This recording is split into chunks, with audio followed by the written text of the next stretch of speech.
Empathy means that I feel with the other person. The capacity for empathy requires mentalization and attunement. So what I'm getting at here is that empathy is not step A in a process. You don't go from not having empathy to, okay, now do empathy. Here's what it is, now do it. There are a number of processes that are the building blocks that end up resulting in empathy. Empathy, again, it's not a first line product from within us. The capacity for empathy is built on mentalization and attunement. So what are those things? Attunement is that if something is off with you, I'm catching it. If you're heightened, I'm noticing, I feel it, right? Even non-consciously, I feel it, okay? Mentalization goes beyond that. Mentalization is a few steps, right? So mentalization means I feel what's happening inside of you. There are things outside of you signaling about what's happening inside of you.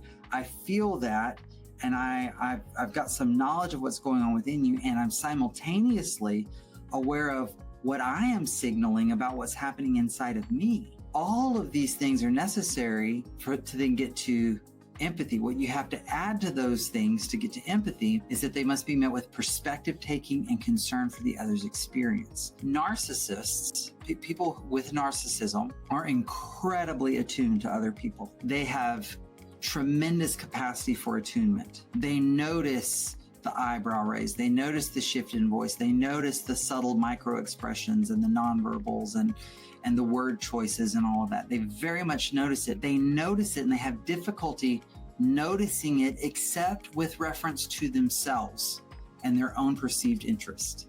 So they're hyper attuned, but it all is about them and the impact on them. You know, when we work with people with narcissism, what we're trying to do is help them become conscious of that attunement and then just add the piece. I say just like it's so easy, but I know it's not. But now take that and try to see it through the other person's eyes. Take that and do some perspective taking that.